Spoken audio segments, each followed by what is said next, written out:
베레 아카데미, 이건 역시도 여러분 하나님의 것이기 때문에 어느 누구도 이것을 닫으려 할 수도 없고 닫아서도 망하는 겁니다.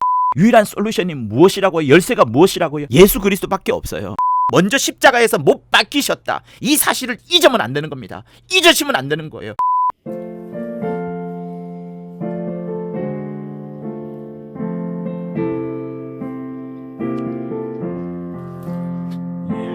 인류는 하나 되게 지음받은 한 가족, 우리는 그 속에서 협조하며 일하는 형제와 자매로다, 형제와 자매로다. 죄악은 뿌리 깊게 우리 맘에 돋사려 편당심 일으키며 차별의식 넣어서 대화를 막으련다, 대화를 막으련다. 주님은 십자가로. 할렐루야. 오늘 설교를 잘 들으셔서 최근 일어나고 있는 팔레스타인 하마스와 또 이스라엘 간의 그런 대립과 전쟁의 그런 구도를 살펴보시고 무엇이 해결 방법인지에 대한 답을 얻으시는 여러분이 되기를 부탁을 드립니다. 네, 오늘 말씀은 에베소서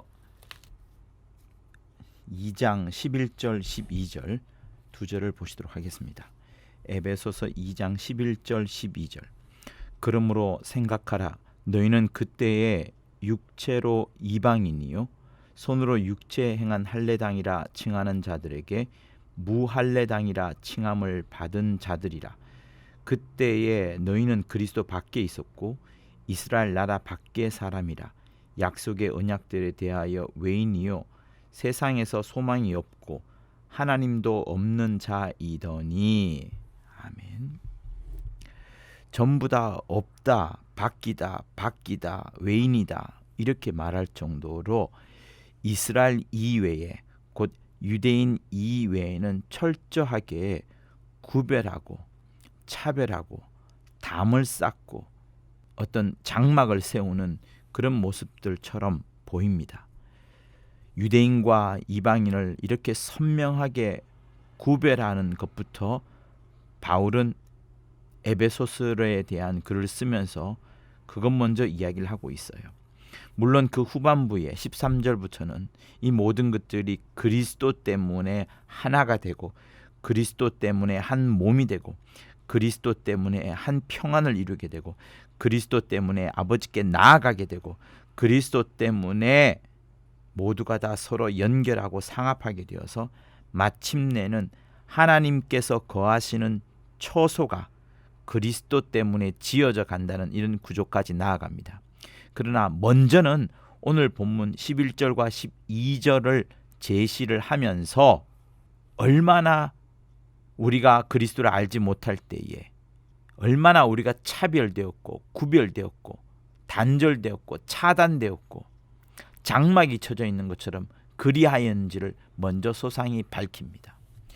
그러니 여러분, 오늘 설교를 들으면서 모든 분쟁의 씨앗, 전쟁의 시작점, 저 사람과 나 사이에 어떤 좋지 않은 일이 생기는 그 시작점은 반드시 상대방과 나 사이에 굉장한 간격이 있다는 거, 차단이 있다는 거. 반면 예수께서는 화평이시고 화목이시고 하나로 묶어주시는 그런 통일의 역할을 하신다는 것들을 여러분 잘 아시면서 이 설교를 들어주십사 부탁을 드립니다.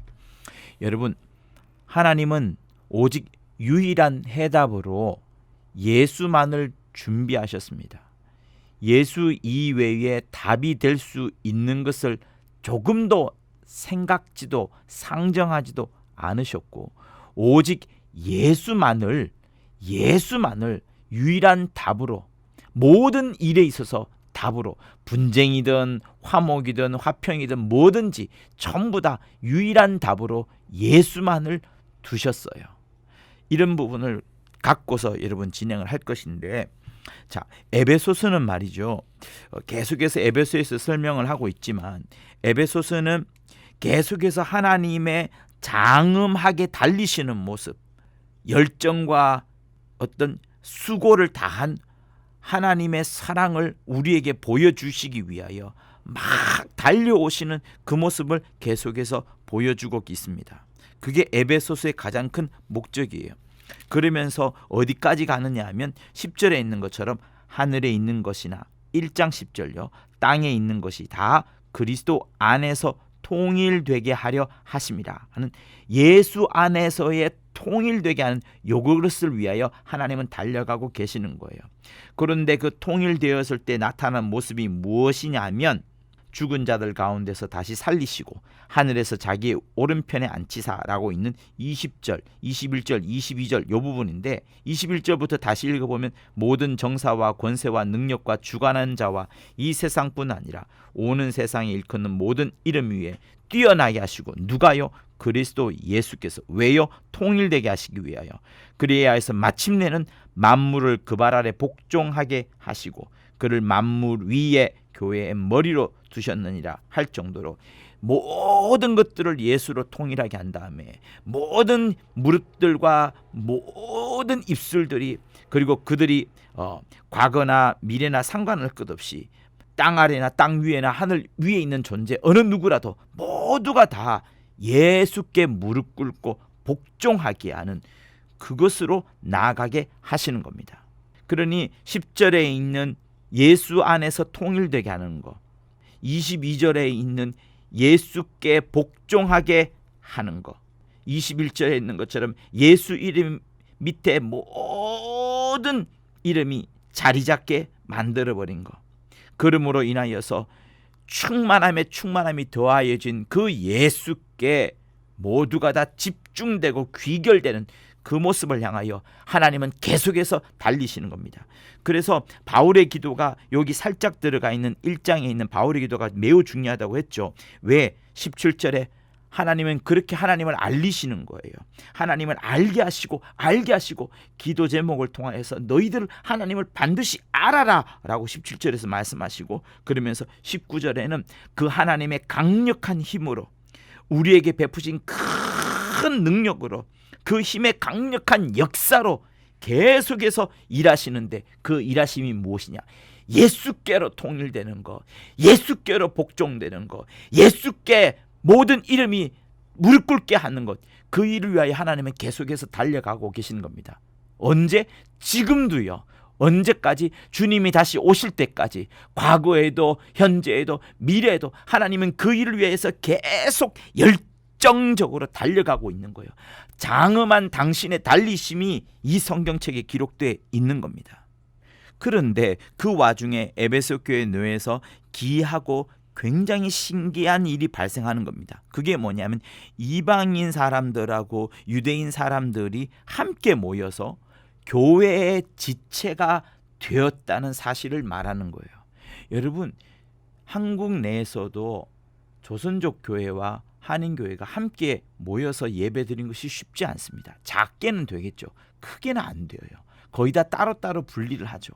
그러나 지금 에베소 교회는 그렇지 않고 완전히 하나가 되었는데, 그 하나가 된 중요한 이유가 있으니 그 이유를 자세히 공부하면서 마침내 지금 현대에 일어나고 있는 하마스와 이스라엘 간의 굉장한 그 다툼과 테러에 대한 그 답을 여러분들이 얻을 수 있게 되는 겁니다. 이건 역시도 어떻게 해서 진행이 되느냐 하면 역시 에베소에 있는 것처럼 하나님의 열심을 향한 달리심, 그 힘의 강력으로 역사하셔서 마침내는 지극히 그 능력이 크다는 것을 보여주신 하나님의 열정과 열심을 통하여서 이 부분이 해결된다는 것을 말씀해 주고 있는 거예요. 자, 에베소 교회 내에는 유대인들이 모여들었고 이방인들이 모여들어서 한 에베소 교인이 된 겁니다. 그런데 그들이 먼저 다가올 때 큰 장애물이 하나 있었어요. 방해거리가 그게 무엇인가 하면 2장 1절에 있는 부분처럼 너희 허물과 죄로 죽었던 너희를 살리셨도다 라고 말을 하면서 유대인이든 이방인이든 상관없이 모두가 다 허물과 죄로 죽었던, 다시 말하면 너희들의 영적 상태가 죽어버렸던 공통점을 그들에게 똑같이 일러줍니다. 그리고 그 공통점은 이제 4절 5절 이렇게 나가면서 3절에는 본질상 진노의 자녀였다는 공통점까지 말하지만 4절 5절 6절에서부터는 그리스도 예수 때문에 하나님께서 일으키시고 그리스도와 함께 살리시고 하늘에 앉히기까지 하시는 하나님의 놀라운 그 구원의 역사를 설명해 주고 있어요. 그죠? 그런데 또 한 가지 더 제시하는 부분이 무엇인가 하면 그들이 에베소 교회로 하나가 되기까지, 이방인들과 유대인들이 따로 떨어져 있었는데 에베소 교회로 하나가 되기까지 그 두 번째 방해물이 있었는데 그 두 번째 방해물이 바로 오늘 이 본문이 11절과 12절이 되는 거예요. 첫 번째 방해물은 무엇이었다고요? 그들이 영적으로 다 죽었다는 사실. 영으로 죽었었기 때문에 서로가 모일 수가 없습니다. 모일 수가 없어요. 육체로 아무리 하나 된다 하더라도, 육체의 생각과 철학과 이성으로 하나 된다 하더라도, 조직으로 하나 된다 하더라도, 결혼이라는 걸 통해서 하나 된다 하더라도 하나 될 수가 없어요. 먼저는 그들이 하나 되었던 이유가 죽었던 영이 그리스도 예수로 인해서 살리심으로 인하여 그때부터 하나가 되어가는 방해물이 제거가 되어가는 겁니다. 그런데 그 두 번째 장애물이 있었는데 그 두 번째 장애물이 바로 11절과 12절에서 좀 더 강론적으로, 좀 더 세세하게 들어가는 부분이 있는 거예요. 그런데 11절에서 무엇을 말하느냐? 야, 이방인들 너희들 할례 받지 않았잖아. 우리는 할례 받았다고. 그러면서 할례 받았느냐 할례 받지 않았느냐 이 부분을 갖고 심각하게 이야기를 하고 있는 겁니다. 이것을 먼저 제시하고서 12절에 뭘 나와요? 그리스도 밖에, 이스라엘 나라 밖에, 언약의 약속의 밖에, 전부 외인 밖에 하다가 소망도 없고 하나님도 없고 아무것도 없는 nothing, 이런 것으로 이야기하는 겁니다. 무엇 때문에? 할례 했느냐 안 했느냐는 그 차이 때문에. 그런데 여러분, 저는 이렇게 생각해요. 하나님께서 유대인에게 율법을 주잖아요. 율법을 주면서부터 그 율법을 받은 유대인들과 이방인들이 자연스레 분리가 된 겁니다. 그러니 하나님께서 율법을 주면서 원래 처음부터 분리를 계획한 것은 아니었지만 하나님의 어떤 경륜, 하나님의 일하심의 그 큰 계획 속에, 빅픽처 속에 그게 들어가 있다라고 저는 생각을 하는 거예요. 하나님께서 율법을 주신 분명한 목적이 있고 그것이 유대인이었는데 그 유대인과 율법을 받지 않은 이방인들 사이에 분명히 구별이 있습니다. 차이가 있습니다. 그러나 이것이 하나님의 역사 아니겠어요? 하나님의 일하심이 아니겠어요? 하나님의 일하심과 하나님의 역사라면 그 속에 하나님이 어떤 계획하신 하나님의 의도가 있다는 것을 저는 생각하게 된 겁니다. 여러분, 유대인들은 지금도 이방인을 향하여서 할례 받았느냐 할례 받지 않았느냐 이런 부분을 굉장히 중요시 여겨요. 물론 율법을 받았느냐 안 받았느냐를 제1번으로 낸 겁니다. 그러나 율법도 있지만 율법과 함께 할례 받았다 안 받았는 부분을 여러 부분 이야기하고 있어요. 특별히 성경은 그런 부분에 대해서 많이 강조하고 있습니다. 심지어 바울도 그러지 않았습니까? 빌립보서 3장 3절에 보면은 그리스도 예수로 자랑하고 육체를 신뢰하지 아니하는 우리가 곧 뭐라고 해요? 그리스도인이다 하지 않고 우리가 곧 할례당이라 이렇게 말합니다. 그러니 빌립보서에 있는 그 기록에 의하면 할례당, 정말 바울이 말하고 싶은 할례당은 진짜로 예수를 자랑하는 자, 육체를 조금도 신뢰하지 않는 자, 예수만 자랑하는 자가 진짜 할례당이라 이렇게 말하면서 할례당의 그 진실된 의미를 말해주고 있어요. 여러분, 할례가 뭡니까? 아이가 8살 되면 그때부터 할례를 받을 수 있는데 육체 특정한 부분을 잘라내고 피를 흘리게 함으로 인하여서 하나님과 언약을 맺는 유대인의 중요한 관습 혹은 언약입니다. 그렇기 때문에 이것을 매우 중요시 여기는데 그만큼 꽤 유명한 하나의 종교 의식이거든요. 이것을 갖고 구별하는데 유대인들한테는 이게 전부인 거예요. 이것을 하는 자들끼리 모여서 한 나라, 우리나라, 나라라고 말할 정도로 이게 가장 중요한 것이고 다른 것들은 아무 문제도 되지 않는 그런 것으로 여기는 거예요. 그런데 그렇게 하다 보면 어떤 문제가 생깁니까? 할례를 한 사람들끼리는 문제가 되지 않아요. 서로 다투지 않습니다. 그러나 안 한 사람들하고는 심각한 분리와 차단과 편가르기가 되는 거예요. 사람들 사이에 분쟁이 일어나게 되고 쟁투가 심하게 되고 서로 단절하는 굉장히 무서운 일들이 발생하기 시작하는 겁니다. 여러분, 세계사를 한번 볼까요? 아랍, 이스라엘 정말 다투고 있어요. 많은 사람들이 팔레스타인을 아랍으로 여기는데 아랍은 팔레스타인과 다릅니다. 팔레스타인은 지금 이스라엘과 함께 겸해 있는 그쪽 지역에 있는 사람들을 말하는 것이지만 아랍은 그보다 더 훨씬 더 오른쪽에 있는 이란과 이라크가 있는 사우디가 있는 이런 오른쪽에 있는 그 나라들을 말하는 거예요. 그래서 조금 다릅니다. 그리고 동서양 간의 진영이 다르고 철학이 다르고 사상이 다른 분 여러분 알고 있죠. 얼마나 많은 족속들이 있고 얼마나 많은 사고들의 그 긴장이 막 서로 차이가 있습니까? 이토록 분열은 심한 거예요. 여러분, 철의 장막, 죽의 장막 이런 말 들어봤죠. 냉전 시대가 만들어낸 그 아이러니컬한 단어가 바로 그것입니다. 철의 장막은 소련을 꽝꽝 둘러싸고 있으면서 도무지 소련이 넘어오지 못하도록 또 하는 그런 여러 가지 장치들 때문에 철의 장막이라고 부르고, 죽의 장막은 중국을 대항하여서 여러 공산권 혹은 비공산권들이 이렇게 폐쇄 정책을 막 이어나갔던 그런 것들을 여러분 죽의 장막이라고 합니다. 그런 장막 이런 것들이 무엇을 말합니까? 분열이 극대화되어 있다는 거, 나누어져 있고 차단되어 있는 것들이 굉장히 힘있고 강렬하게 나눠져 있다는 그런 부분들을 말할 때 그렇게 말합니다. 나라도 이런데 여러분, 한 나라 안에서는 또 어떤 일이 생깁니까?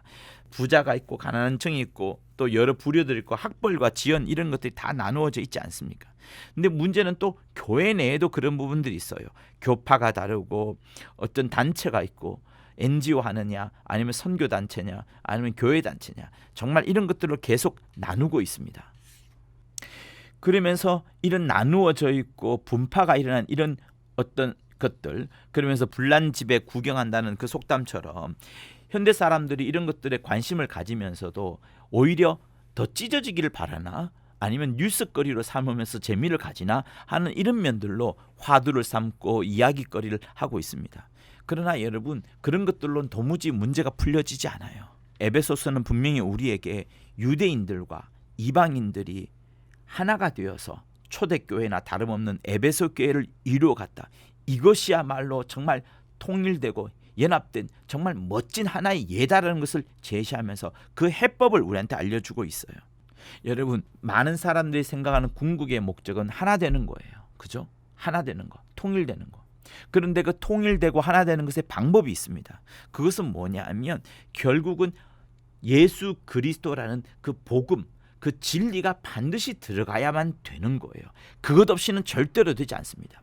그런데 어떤 사람들이 설교를 한다 합시고 또 아니면 어떤 정치인이나 군사 장성들이 모여서 우리 하나 됩시다, 통일합시다, 하나 됩시다, 이런 이야기들을 많이 해요. 교회 내에서도 하나 된 이야기를 하자고 말합니다. 그러나 복음을 제대로 알려주지 못하고서는, 진리를 다 깨닫지 아니하고서는 절대로 하나 될 수가 없습니다.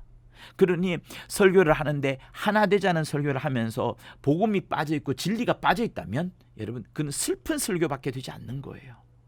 진리를 모르는 채, 진리로 정말 의견을 하나로 이루지 못한 채 하나 된다고 말하는 것은 여러분, 그냥 콧방귀 뀌는 거 아니면 그냥 뭐랄까요, 하품하는 것과 다르지 않아요.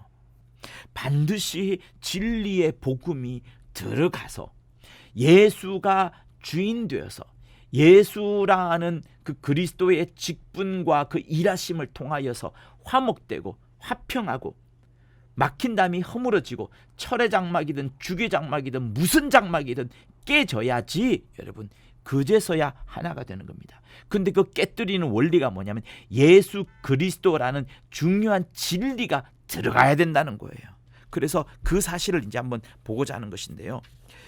조금 전에도 여러분들에게 말씀드렸던 것처럼 유대인들과 이방인이 나누어지게 된 것은 하나님의 일하심입니다. 하나님의 경륜 혹은 하나님의 섭리가 그 속에 있는 거예요. 여러분, 유대 민족을 잇도록 하신 분이 누구십니까? 하나님이세요. 그들을 먼저 아브라함을 통하여서 끄집어낸 다음에 가나안까지 들어가도록 계속 역사하시고, 그 다음에 그 와중에 하나님께서 율법을 주면서까지 유대 민족을 다른 민족과 다르게 이끌어 오신 분이 하나님이신 겁니다. 그 유대인들은 할례를 받았고 율법을 얻었고, 그러나 이방인들은 할례를 받지 못하였고 율법을 얻지 못했어요. 그런데 그것이 하나의 큰 차이점이 되었고, 이상하게 그것이 점점 확대해지면서 담이 되었고 장벽이 되었고 장애물이 되었고 방해거리가 되었고 장막이 되어버린, 가운데를 어떤 휘장이나 막힌 담으로 꽉 막아버린 그것이 된 것이 여러분 지금 에베소 교회가 하나로 되기 전에 바로 그 모습인 거예요. 그러니 차이점, 내가 너와 다르다는 그 차이점, 여러분 교회 내에서도 지금 여러분이 살아가고 있는 삶 가운데서도 옆집 사람이라든가 또 누구와 상관없이, 아니면 친척간이라도 형제간이라도 말이죠, 나와 너와 다르다 이 인식이 강해질 때는 여러분 계속해서 이런 문제들이 생기는 거예요.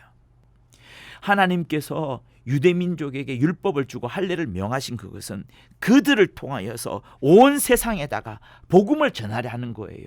진리를 전파하는 거예요. 말씀을 뿌려주어서 그들도 하여금 구원을 얻도록 하는 것이 하나님 아버지의 목적이셨습니다. 예수께서 수가성에 가서 뭐라고 여인에게 말합니까? 구원은 유대인에게서 남이라 말하면서 유대인을 통하여서 구원이 흘러간다는 사실을 말씀하고 있는 거예요. 그러니 그에 또 반대되어서 이야기하자면 뭐가 됩니까?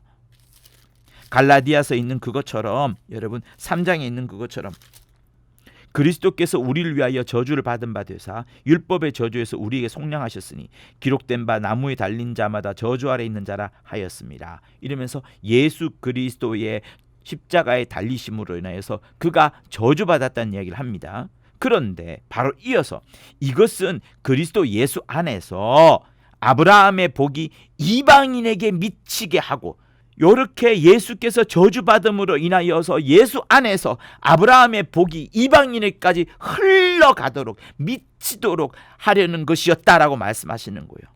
그뿐만 아닙니다. 믿음으로 말미암아 성령의 약속을 이방인들에게도 약속하신 것이다라고까지 말씀을 하시는 거예요. 그러니 여러분, 유대인으로부터 시작하여서 하나님의 경륜, 하나님의 일하심이 복음을 통하여서 말씀을 통하여서 이방인에까지 흘러가는 그 구원의 역사가, 성령까지 받아들이게 하는 그 약속의 역사가 진행된다는 것을 말씀하시는 거예요. 그게 바로 하나님께서 유대인들을 먼저 율법과 할례를 명하신 그 이유가 되는 겁니다. 그런데 그 차이점을 유대인들이 굉장히 깊이 벌려 놓아버린 거예요. 유대인과 이방인의 차이점을 너무나도 깊이 벌려 놓아버린 겁니다. 율법을 받았느냐 할례를 했냐 안 했냐 그 문제로. 오늘 본문은 그 가장 비근한 예로 할례 했냐 안 했냐, 우리는 할례당인데 너희들은 무할례당이냐라고 차별하고 나누어가고 장막을 세워버리는, 철의 장막, 주의 장막이 아니라 율법의 장막 아니면 할례 장막을 세워버렸던 겁니다. 자, 그런데 그렇게 차이점을 두면서 두 가족은 세 가지의 하나의 어떤 차이점을 나누는 방법이 있어요. 여러분들도 다른 사람과 나 자신을 구별할 때 이 방법을 쓰지 마세요. 첫 번째 방법이 뭐냐면 자랑하는 겁니다. 자랑은 자기를 뽐내는 거예요. 자랑하면서 자기를 뽐내는 것은 어떤 사람과 나 사이에, 어떤 단체와 다른 단체 사이를 갈라놓는 중요한 원인이 됩니다. 장벽을 세우는 밑바탕이 되는 것이고 방해물의 근본적인 뿌리가 되는 거예요. 자랑이 중간담을 굉장히 콘크리트를 세워버린 중요한 힘이 되는 것이 여러분 자랑하는 겁니다. 자기를 자랑하는 거예요. 자랑은 무엇까지 이어준지 아십니까? 이기심으로 충만하게 만들고 이기주의로 팽만하게 만들고, 그러니 사람을 굉장히 어둡게 만들어버려요. 다른 사람은 못 보게 자기만 보게 하니까 자기는 계속 밝히고 남은 계속 어둡게 만들어버리는, 남은 어둡게 만들어버린 것이 사실은 자기도 어둡게 만들어버리는 거거든요. 자랑을 많이 하게 되면 남을 조롱하게 됩니다. 그 조롱은 다시 나에게로 들어와서 나도 조롱하게 되는 거예요. 자랑은 나를 지배하는 겁니다. 남을 지배하려는 것뿐만 아니라 나까지 지배하는 거예요. 그렇게 우리를 막 장악하면서 우리를 어둡게 만드는 강력한 혼적인 힘이 있는 게 자랑인 거예요. 무서운 겁니다. 자랑의 신 아래에서는, 자랑의 그 악한 영 아래에서는 여러분 정확한 생각을 할 수가 없어요. 그 자랑은 선입견 혹은 선입관으로 이어집니다. 너는 할례당 아니냐, 우리 무할랑이다, 이 간격을 부러지는 이 많은 것들이, 우리는 율법을 받았어, 우리는 할례를 하고 있잖아, 너희들은 아무것도 하고 있지 않잖아 라고 말하면서 자기를 자랑하는, 유대인을 자랑하는, 이스라엘 나라를 자랑하는 일이 극대화되다 보니까 문제가 생기는 겁니다. 그러니 여러분, 여러분의 삶 가운데 내가 얼마나 자랑하느냐 그걸 살펴보아야 돼요. 그리고 무엇을 자랑하느냐 그 부분 역시 또한 중요합니다. 그래서 성경은 다른 것 자랑하지 말고 유대인들은 율법 받은 것을, 하늘로 보는 표적을 자랑하고, 헬라인들은 지혜가 똑똑하고 우리 교육 많이 받았어, 많이 알아하는 것을 자랑하고, 로마 사람들은 어떠합니까? 성공, 아니면 최고가 되는 거, 싸움 잘하는 거, 이런 것들에 대해서 자랑하고, 이런 것들로 계속해서 나누어집니다. 자랑? 여러분은 어떤 자랑을 하고 있습니까? 자기 자랑? 여러분 정말 자기 자신을 살펴보아야 돼요. 이 시간 여러분들이 여러분의 삶을 살펴보아야 되는 겁니다. 그 자랑은 무엇으로 이어진다 그랬죠? 선입견, 이런 것으로 이어집니다. 선입견이 이어지게 되면요, 자기 생각, 자기가 알고 있는 복음이 전부라고 생각해요. 다른 복음은 완전히 틀렸다고 말합니다. 여러분, 우리가 침례가 맞다라고 우린 주장을 해요. 그러나 세례에 목숨을 거는 사람들이 있습니다. 그 부분 여러분 존중해 주어야 돼요. 그 사람 지옥 갈 거야, 그렇게 폄하해서는 안 되는 겁니다. 우리의 주장이 과하게 되면 진리로 둔갑하게 되고, 그 진리를 과장함으로 인하여서 원수가 틈탈 수 있기 때문에 여러분 정말 흐틀림 없는 주님의 진리, 예수 그리스도, 주님은 그리스도시요 하나님의 아들이라는 그 가장 중요한 사실에 대해서는 절대로 흔들림 없이, 오직 우리의 구원의 공로는 내 수고와 내 노력이 아니라 예수 그리스도의 피로만 가능하듯 그 사실, 그것을 진리로 붙잡고, 다른 부분들에 있어서는 여러분 남을 용납하는 그런 마음들이 필요한 거예요. 왜? 그리스도께서 우리에게 주신 것이 무엇인가에 대한 부분은 이후에 우리가 10절 이후부터 배울 겁니다. 결국 그리스도 예수밖에 없는 거예요. 유일한 터, 유일한 열쇠, 유일한 해법, 유일한 창구, 유일한 그 모든 솔루션, 예수밖에 없는 거예요. 그것이 진리인 겁니다. 유대인들이 할례를 중요시 여기고 율법을 중요시 여기다 보니까 그것을 하지 않는 모든 이방인들은 개들이라고 표현하는 거예요. 자기 자신들을 그렇게 과장하는 겁니다. 그렇게 과장하다 보면 누군가가 나의 단점을, 누군가가 나의 어떤 부족한 점을 살짝만 언급해 주더라도 여러분 거기에 경기를 일으키게 되고, 그 살짝 언급한 사람을 맴매하는 것이 아니라 죽이기까지 하게 됩니다. 그 가장 좋은 예가 요한복음 8장에 나와요. 예수께서 진리가 너희를 자유케 하리라, 내 말이 내 안에 거하면 너희가 참 내 제자가 되고 할 때, 그때 주님이 일러주신 말씀은 유대인들한테 한 거거든요. 근데 그 유대인들은 그 전 앞절에 보면 많이 믿었더라 라고 하면서, 예수를 믿은 유대인들이 많이 있는들 가운데, 야, 예수께서 생각하시는 거 이제 좀 복음이 들어가겠구나, 진리를 알겠구나 라고 하시면서 주님이 설명하는데, 그때 유대인들이 뭐라고 말합니까? 진리를 알지니 진리가 너희를 자유케 하리라 라는, 자유라는 말씀, 진리 때문에 자유로운다는 말씀, 이 말씀을 했는데 유대인들이 이렇게 말하는 거예요. 무슨 자유야, 우리는 아브라함의 자손이야, 유대인이야, 남의 종된 적이 없어, 누가 왜 우리 보고 자유롭게 한대나 이렇게 말해? 이렇게 말합니다. 그러니 그들의 머릿속에는 우리는 아브라함의 자손이기 때문에 만사형통, 부국강병, 일사천리 다 된다는 거예요. 뭐 때문에? 아브라함의 자손이라는 그 하나 때문에. 행위보다도 더 심각한 문제를 그들은 야기하고 있는 겁니다. 자기들의 민족성, 자기들의 선택받은 그것으로 모든 게 해석된다고 이들은 말하고 있는 거예요. 37절에도 예수께서 말씀하시죠. 나도 너희가 아브라함의 자손인 줄 안다. 근데 왜 나를 죽이라느냐? 아브라함은 남을 죽이려고 하지 않았다. 이렇게 말씀합니다. 아브라함의 자손이라면 아브라함의 행사를 해라. 아브라함은 진리를 들을 때 정말 순종하였고 복종하였다. 그러니 유대인들은 아브라함의 자손이면 땡! 그것으로 끝이야. 그런데 그 부분을 지적하는 예수께서 니네들 아브라함의 자손이라고 구원받는다고 생각하지 마라. 오히려 너희들은 아브라함의 자손이 아니라 네 아비 마귀에게 났으니 왜 너희들이 지금 살인하려고 하지 않느냐, 진리를 말하는 자를 죽이려 하고 있지 않느냐. 너희는 아브라함의 자손이 아니라 오히려 너희들의 행사를 하는 것을 보니 마귀의 자손이다, 이렇게까지 말하는 겁니다.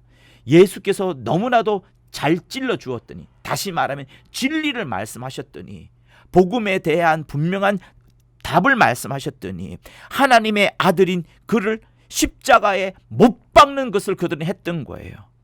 왜냐하면 말이죠, 유대인들이 압니다. 우리가 말은 아브라함의 자손이라 하지만 마음속에 악함이 가득하 있고 살인하고자 하는 그 마음이 충만하고 온갖 폐역으로 충만한데, 그러면서 이방인과 구별하는 척하면서 자기들은 의로운 척하지만 속에는 썩어 문드러져가고 있다는 사실들을 알고 있고, 그 부분을 정확하게 예수께서 말씀하시니 진리를 말하는 그를, 자신들의 오류를 지적하는 그를 죽여야만 자기들의 생각이 살아날 수 있기 때문에 진리를 죽여버리는, 하나님의 아들을 죽여버리는 그 일을 했던 겁니다. 그러니 여러분, 얼마나 자기 자랑 그리고 선입견, 자기의 생각을 과장하게 했을 때 얼마나 무서운 일이 생기는가를 다시 한번 말씀해 주는 거예요. 지금도 마찬가지인 겁니다. 교회 내에도 마찬가지인 겁니다. 하마스와 이스라엘 간에도 문제도 마찬가지인 겁니다. 동서양의 문제, 모든 장막의 문제, 아랍과 이스라엘의 문제 다 똑같은 겁니다. 여러분, 유대인들이 무엇을 기억해서 했었죠? 그들에게 할례가 누가 주었습니까? 율법을 누가 주었습니까? 율법과 할례가 누구로부터 시작되는가예요. 누구로부터 음수사원이 되었냐 하는 부분을 말씀하는 거예요. 그 출처가 누굽니까? 바로 하나님이세요. 하나님으로부터 율법이 시작되었고 하나님으로부터 할례가 시작되었습니다. 그렇다면 그들이 하나님의 아들이 왔을 때에, 정말 제대로 진리를 가르쳐 주었을 때, 자기들이 부여받은 율법과 할례의 그 근원이 하나님으로부터 온 것이 분명할진데, 하나님의 아들이 말하는 그때, 진리를 진짜 말하는 그때 그들이 다시 한번 귀를 기울이고 하나님의 응심은 무엇인지, 하나님이 원하는 말은 무엇인지를 살펴보았어야 되는 겁니다. 근데 그러지 않았던 거예요. 그들은 하나님보다 이제 하나님의 선물을 더 중요시 여겨버렸던 아브라함과 똑같은 일을 하는 거예요. 아브라함이 항상 그런 것은 아닙니다만, 여러분, 아브라함은 하나님의 선물을 받았어요. 아들 이삭을 받았습니다. 근데 그 아들 이삭을 너무나도 소중히 여겼던 거예요. 하나님의 선물을 너무나도 소중히 여겼어요. 하나님의 응답이니 소중히 여길만 하죠. 그러나 그 하나님의 선물, 하나님의 응답이 하나님보다 더 뛰어나다 그러면 틀린 게 되는 겁니다. 하나님이 주신 그 이삭이 네 것이냐 내 것이냐 물으실 때, 아브라함은 그것이 내 것이 아니라 하나님 당신의 것입니다, 하나님께서 주셨으니 하나님의 것입니다 라고 말을 하면서 하나님이 주신 선물, 하나님의 응답인 이삭보다도 하나님을 더 높이고 하나님께 더 무릎을 꿇어야 됐던 겁니다. 바로 그게 모리아산의 사건인 거예요.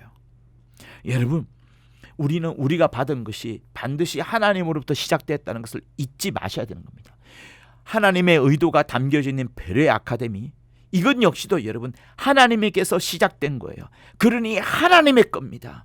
하나님의 건 거예요. 하나님의 것이기 때문에 어느 누구 한 분나 교만이 있을 수가 없고, 어느 누구 한 분나 이것에서 이익을 취할 수가 없고, 어느 누구도 이것을 닫으려 할 수도 없고, 닫아서도 망하는 겁니다. 닫으면 하나님으로부터 시작된 거예요. 그리고 말이죠, 고린도 교회가 여러 은사 때문에 굉장히 질서가 어지럽혀졌습니다. 그러나 그 은사가 누구로부터 왔어요? 은사 역시도 하나님으로부터 온 겁니다. 각 사람이 다 여러 은사를 받았을 것인데 그 은사만을 주장하고 서로 분쟁을 일으키고 다투게 되는 그 부분이 틀렸고, 그 은사들을 과연 누가 준 것이냐? 하나님께서 성령으로 말미암아 각 개인에게 덕을 세우라고 준 것이 아니냐? 질서를 더 높이 세워서 교회를 든든히 하라고 준 것이 아니냐? 그렇다면 말이지, 너희들은 하나님으로부터 온 것이니 하나님 때문에 서로 하나가 되어야 되는 것이 교회의 모습이 아니냐 하는 것이 고린도 교회를 향한 바울의 편지였습니다. 그러니 우리가 받은 모든 것들이 하나님이 주신 바요, 하나님의 엄청난 또 장엄한 그 능력과 일하심에서 나온다는 사실들을 겸손하게 겸허하게 받아들이고 그걸 인정해야 되는 거예요. 남의 것도 마찬가지고 남의 은사도 마찬가지고 남의 선물과 남의 기도 응답도 마찬가지인 겁니다. 이런 것들이 이해되지 않으면 우리 안에는 분열이 생기게 되고 전쟁의 총알들이 막 날아가게 되고 서로가 피 흘린 것들이 비일비재하게 일어날 겁니다. 교회 내에서도. 그러니 여러분, 교회 내에서 누가 누구를 차단하고 다른 사람으로부터 여기를 막고 편가르기를 하고 이런 것들은 여러분 결코 좋은 게 아닙니다. 아닙니다. 굉장히 나쁜 거예요. 그것이야말로 마귀의 일하는 거예요. 교회 내에서 교회 지도자가 누군가 누구를 편을 가르잖아요. 그거 무서운 거예요. 특별히 그것이 강대상에서 이루어진다 그러면 정말로 그거는 여러분 돌이킬 수 없는 미혹의 영에 빠질 수밖에 없습니다. 우리는 세상에서도 그럴진데 교회 내에서는 더더욱 다른 사람에게 좋은 것이 있을 때에는 그 좋은 점을 이해해주고 인정해주는 것이 반드시 필요해요. 그것이 인색하다 그러면 그것은 참 교회의 모습이 아닌 겁니다. 유대인들은 이방인 속에 좋은 것, 가치 있는 것이 하나도 없다라고 얘기했어요. 인간적인 존재로까지 보지 않았기 때문에 그들은 이방인을 향하여 개들이라고 깔보면서 하찮게 여겼던 것들이에요. 근데 여러분, 유대인들만 그렇습니까? 그렇지 않습니다. 성경이 유대인들을 말하니까 그런 거지. 헬라인들은 여러분 철학, 그리스 철학, 그리고 그리스 신화, 여러분 그게 얼마나 대단합니까? 지금도 그 헬라의 철학과 그리스 신화에 나오는 수많은 신들에 대한 이야기들이 건물 곳곳을 세우고 기둥을 세우고 장식하는 데서 중요한 하나의 어떤 이미지가 되고 모티브가 되는 것처럼 유럽 전체는 말이죠. 서양 전체는 그리스 철학과 그리스 신화에 완전히 빠져들어 있고 그것이 근간이 되어서 움직여 나가고 있어요. 그러니 사실 유대인들이 아무리 말한다 할지라도 제가 조금 전에 강조한 것보다 더한 자랑거리와 더한 선입견과 더한 과장됨들이 헬라인에게도 있는 것이고 헬라인뿐만 아니에요. 거기서 꽃을 피운 로마 사람 역시들 그들에게도 남들과의 차별의식은 굉장히 강한 겁니다. 로마 사람들은 명예를 중요시 여겼죠. 싸움을 나갈 때 그 용기 있게 싸우는 부분을 중요했죠. 그러면서 한 가지 지향한 바는 성공하면 그만이야. 남을 죽이더라도 성공하면 그만이라는 그 인식에 빠져들어 있었어요. 그러니 유대인이나 헬라인이나 로마인이나 이방인 누구나 할 것 없이 모두가 다 분열의 근거들을 다 갖고 있는 겁니다. 근데 그것을 풀어낼 수 있는 방법은 누구라고요? 성경이 말하고 있는 바는 바로 예수 그리스도밖에 없다는 것을 말하는 거예요. 유일한 해법으로 그것을 말하고 있는 거예요. 그리고 여러분, 이것을 위하여서 하나님은 어떻게 하고 있다고요? 계속해서 달리고 있습니다. 하나님의 열정과 하나님의 열심과 하나님의 장엄한 움직임과 섭리를 계속해서 보여주는 거예요. 누구를 향하여? 예수 그리스도를 향하여 통일되라고, 복종케 하려고, 모든 만물들과 모든 무릎들이. 그래서 바울은 이 에베소서를 시작할 때 야, 손으로 육체에 행한 할례당이라 칭하는 자들에게, 이렇게, 사실 이거 비꼬는 표현이거든요. 손으로 할례를 행한다고? 육체에다 할례를 행한다고? 내가 진짜 너희들에게 할례가 뭔지 가르쳐줄까? 하면서 빌립보서 3장 3절에서 말하지 않았습니까? 하나님의 성령으로 봉사하며 그리스도 예수로 자랑하고 육체를 신뢰하지 아니하는 우리가 곧 할례당이라, 이렇게 말합니다. 그러니 바울의 빌립보서 3장 3절에 있는 표현과 이 에베소서 2장 11절에 있는 표현들의 차이점을 잘 살펴보면 결국 바울은 두 가지 단어를 공격하는 거예요. 손으로 할례한다고, 육체에다 할례한다고, 그 부분을 지금 공격하는 거예요.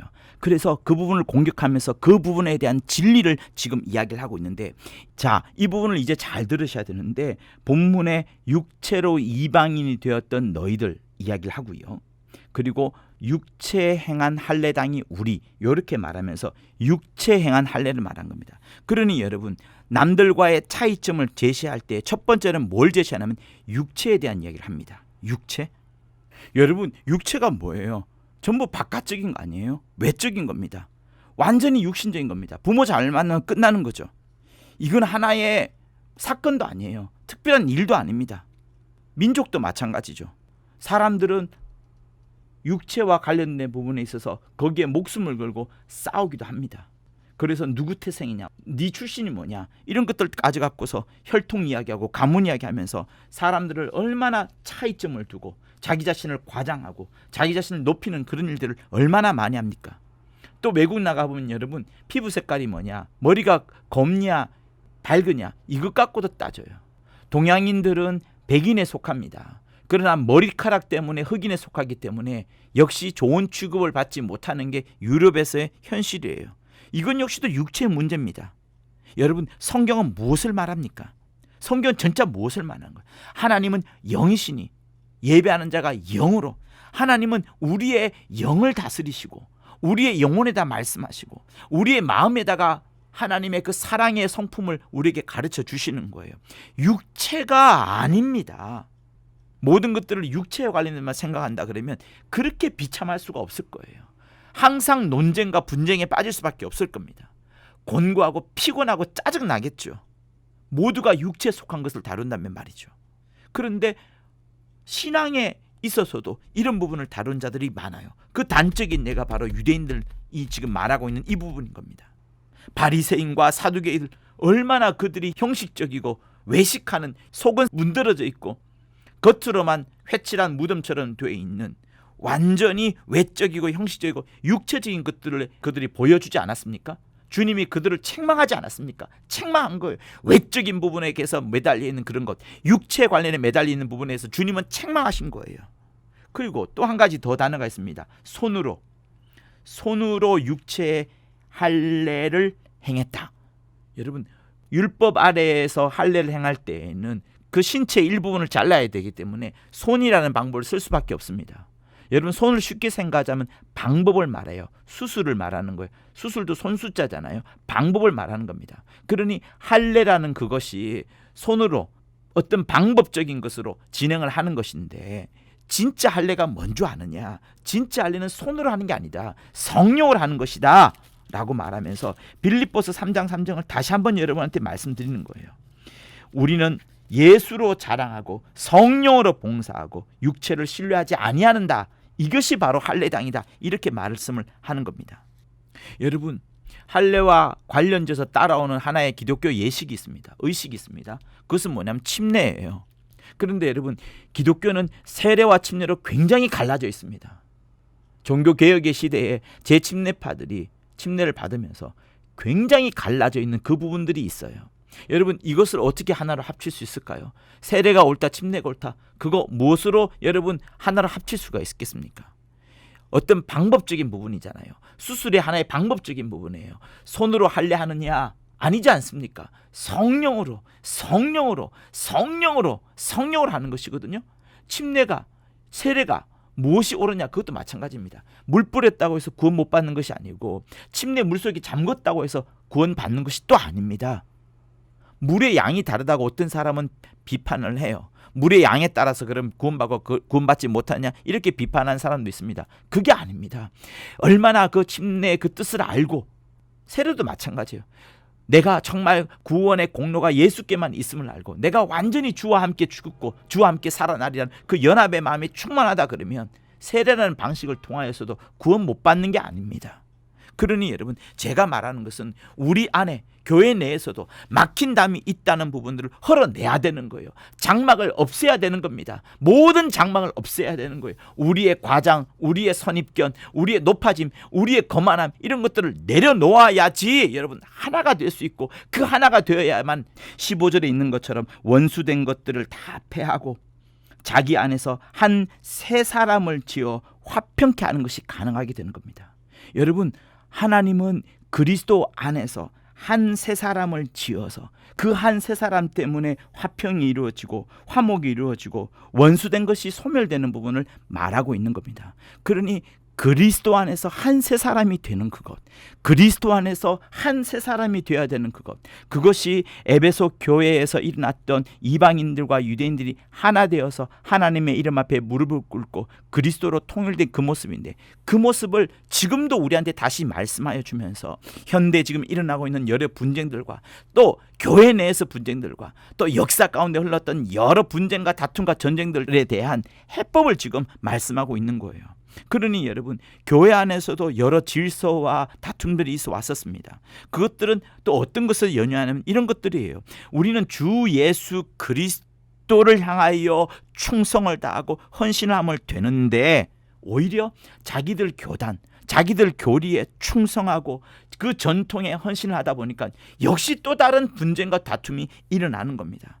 그러니 여러분, 이런 것들에 자기들의 교단의 교리, 이런 것들의 사활을 걸 것이 아니라 예수 그리스도의 사활을 걸어야 되거든요. 예수 그리스도 위에는 답이 없다는 것에 목숨을 걸고 움직여야지 문제가 풀려지는데, 그렇지 않으면 모두가 다 우리는 인간적인 전통, 무엇이 형식이고 무엇이 중요한지 아는 이런 쓸데없는 교리와 교권에 빠질 수밖에 없기 때문에 이런 부분들을 주님은 지금 깨뜨리고자 하는 거예요.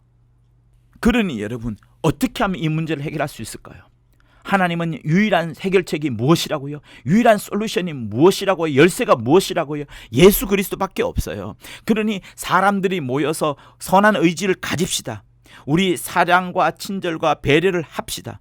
온정을 더합시다. 형제끼리 정말 아낍시다 하는 이런 호소력과 구호만으로는 절대로 되지 않습니다. 그것으로는 절대로 충분하지 않아요. 그런 일로 일이 성사되지가 않습니다. 또 이런 것들을 예수 그리스도의 가르침이라고 하면서 적용하고 훈련하는 것도 안 돼요. 방법은 한 가지밖에 없어요. 그렇게 성도들에게 호소해봤자 그것은 대중들을 향하는 메아리밖에 되지 않습니다. 아까 갈라디아에서 보았던 것처럼 성령의 약속, 곧 우리 안에, 여러분, 성령이 우리 안에서 작동을 하셔가지고 성령의 역사를 해야 되는 겁니다. 성령이 역사해야 되는 거예요. 사람들이 어떤 방침을 적용시키고 교육하고 훈련한다고 되는 것이 아니라, 여러분, 그런 것들은 역사 이래로 유사 이래로 수많은 사람들이 해왔었습니다. 유일한 방법은 예수에 대한 진리를 품었던 성도들의 마음속에 성령이 들어와서 역사해주는 방법밖에 없는 거예요. 여러분, 왜 이 에베소가 시작할 때 허물과 죄로 죽었던 너희들이라 말하면서 죄를 이야기하고, 또 11절에 시작할 때 사람들의 그 틀린 방법들, 차이를 나누고 장막을 세우고 장애물을 세우고 너와 내가 다르다는 그런 구별과 차단감을 높여왔던 것을 왜 지적합니까? 그런 것들을 없애려면 예수 그리스도밖에 없는데, 예수 그리스도의 방법이 무엇이냐 하면 마침내는 우리에게 피로서 우리를 화목케 하시고 우리를 용서케 하시고, 그러면서 그리스도 안에서 한 새 사람이 되어서, 한 새 사람이 된다는 것은 우리 모두가 다, 나만 말하는 게 아닙니다. 우리 모두가 다, 이방인이든 유대인이든 모두가 다 새로운 심령을 갖고 거듭나서 성령의 견인함을 받아서 그 새롭게 부어주시는 성령의 그 놀라운 역사로 인하여서 진행되는 그 방법 이외에는 없다는 것을 말하는 거예요. 그러니 여러분, 성령 충만해야 됩니다. 내 결지와 내 결심으로 되는 것이 아니라 성령 충만해야 되는 거예요. 성령 충만해야 되는 거예요. 예수께서 오셔서 우리에게 진리를 말씀해 줍니다. 그러면서 우리로 하여금 우리의 낱낱이 모든 것들을 밝혀버려요. 주님을 만나면서 나는 전적으로 무가치한 사람이구나, 나는 완벽한 죄인이구나, 이렇게 비참하고 곤고하고 피곤한 사람이 나이구나, 이런 것들 깨닫게 됩니다.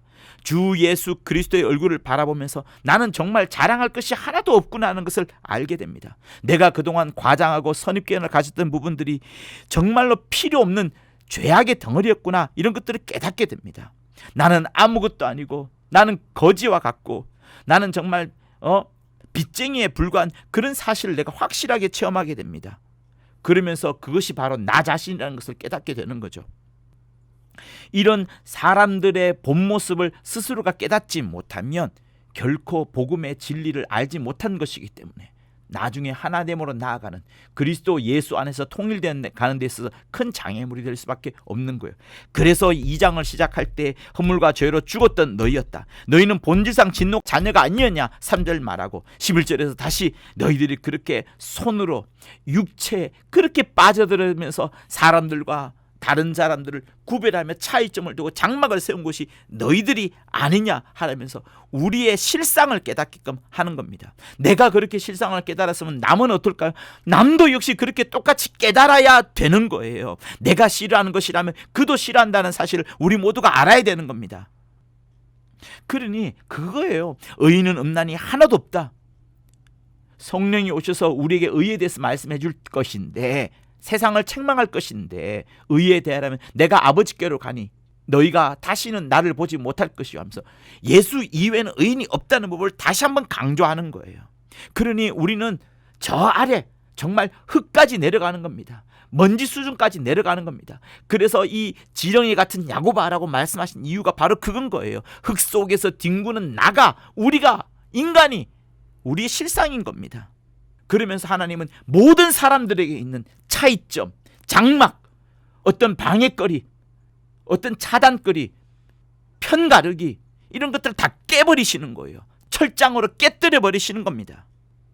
그러면서 우리 모두에게 은혜가 필요하고, 너도 긍휼이 필요하고, 우리 모두가 다 하나님의 사랑이 필요하다는 것을 말씀해 주는 겁니다. 진리가, 누가? 예수께서 우리 모두가 다 그런 은혜와 긍휼과 사랑, 그런 진리들을 다 함께 흠뻑 받아 누리면서 함께 하나님께 예배드리고 같은 구원을 함께 찬양하며 높여드려야지 에베소 교회가 이루어갔던 한 교회, 한 세 사람 아래에서의 한 교회가 이루어지는 겁니다. 그러니 그 이후에 우린 또 누구에게 충성해요? 교단이나 교리, 교권에 충성하는 것이 아니라, 내 교회만 충성하는 것이 아니라 그리스도 안에서 한 교회를 이룬 한 세 사람이 되어서 모두가 다 예수께만 충성하고 예수께만 헌신하라는 것이 진리가 우리에게 말씀해 주는 거예요. 그러면 우리는 서로를 잊어버리지 않게 되고 서로의 차이점을 오히려 망각하게 되면서 질투와 분쟁과 다툼과 편가르기와 차단, 이런 것들과 시기 질투들이 다 사라지게 되는 겁니다. 그러면서 마침내 모든 무릎이 무릎을 꿇고 모든 입술이 오직 예수께만 높여드리고 예수를 통하여 보좌에 앉으신 이가 영광과 찬송을 다 받으시게 되는 그런 일을 우리가 하게 되는 겁니다. 그게 바로 예수의 방법인 거예요. 그게 바로 예수의 손인 거예요. 그게 바로 성령의 역사하심인 겁니다. 그러니 어떤 그리스도의 교리나 어떤 이론을 사람 속에 적용하고 훈련시켜야 되는 것이 아니라 성령이 이런 모든 것들을, 진리를 깨닫게끔 해주셔서 성령이 우리 안에서 막 속에서 역사하심으로 말미암아서 이런 것들이 살아나야 되는 게 한 세 사람, 15절에 있는, 에베소서 2장 15절에 있는 한 세 사람, 그리스도가 머리가 되고 그의 몸이 한 세 사람이 되는 바로 그 사실을 말하는 겁니다. 그러니 여러분, 거듭나지 않고서는, 성령의 견인함을 받지 못하고서는, 하나님의 보호함을 받지 못하고서는 아무것도 되지 않는 거예요. 스스로 할 수 없어요. 스스로 설득도 못하고 스스로 공부한다고도 안 되고 노력과 훈련한다고 되는 것이 아닙니다. 오히려 그런 데는 분쟁과 다툼이 또 일어날 거예요. 여러분, 그것 때문에 하나님께서 예수 그리스도의 피를 주셔서 우리의 모든 죄를 다 사하시고 그 피 때문에 하나님과 화목하게끔 먼저 하셨고, 그러면서 우리가 거듭나게 되었고, 하나님께서는 우리를 당연히 용서하셨을 뿐만 아니라 우리를 자녀 삼으시고, 하나님께서 우리를 자녀 삼으셨으니 이제 신의 성품이 우리 안에서 나타나는 겁니다. 새로운 본성과 새로운 마음이 하늘에서 막 부여받아서 성령의 충만함으로 인하여서 우리 모두가 다 한 세 사람으로, 한 마음으로 함께 변화해야 되는, 그것을 진리의 방법으로, 예수 그리스도의 유일한 방법으로 하나님이 제시를 하신 겁니다. 그렇게 될 때에 우리는 한 성령으로서 예수를 향하여서 경배하게 되고, 마침내 주님의 이름을 찬미하게 되고, 그리스도만 자랑하게 되고, 보좌에 앉으신 이를 향하여 경배와 영광과 찬송과 경외함을 다 돌리게 되는 겁니다. 그러니 여러분, 우선은 여러분들이 반드시 잊지 마세요. 예수 그리스도께서 우리를 위하여서 십자가에 그가 먼저 못 박히셨다. 우리의 죄를 용서하기 위하여, 우리의 모든 장막과 차이점과 구별과 차단과 이런 손으로 하는 것, 육체라는 모든 것들을 다 패하시려고 예수 그리스도께서 먼저 십자가에서 못 박히셨다. 이 사실을 잊으면 안 되는 겁니다. 잊으시면 안 되는 거예요. 할렐루야. 그리고 그 다음 중요한 사실들이 있습니다.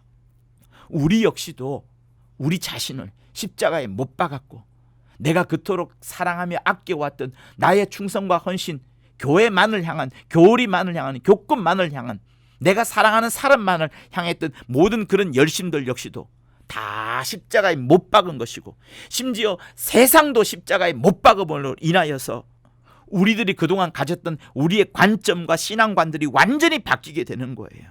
할렐루야.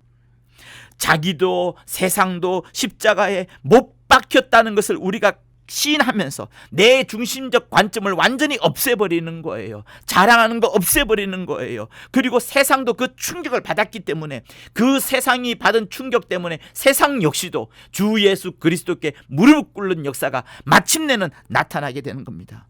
그러니 우리의 욕망, 우리의 세상 관심사, 이런 모든 것들은 주 예수 그리스도 앞에 무릎을 꿇고 다 십자가의 못을 박았으니 이제 예수 그리스도를 의지하고 성령의 인도하심을 받는 그것만이 우리가 유일하게 붙잡아야 될 그 방법이라는 것을 함께 아멘하면서 시인하는 겁니다. 그러니 바울이 그렇게 말하는 거예요. 내가 십자가 이외에는 자랑할 것이 없도다. 십자가 이외에는 자랑할 것이 없도다. 그래서 갈라디아서 2장 20절을 여러분 보세요. 2장 20절, 내가 그리스도와 함께 십자가에 못 박혔나니, 그리스도도 못 박혔지만 나도 못 박혔다는 것을 강조합니다. 그런즉 이제는 내가 산 것이 아니요 오직 내 안에 그리스도께서 사신 것이라. 이제 내가 육체 가운데 다시 사는 것은 나를 사랑하사 나를 위하여 자기 몸을 버리신 하나님의 아들을 믿는 믿음 안에서 사는 것이라.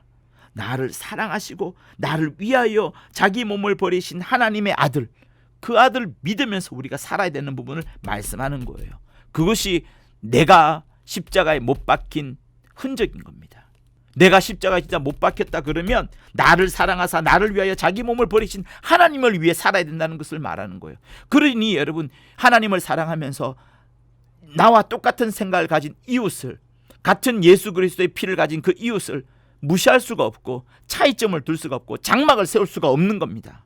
자, 그리고 갈라디아서 6장 14절을 볼게요. 6장 14절. 그러나 내게는 우리 주 예수 그리스도의 십자가 외에 결코 자랑할 것이 없으니. 바울은 십자가만 자랑하면 충분하다는 거예요.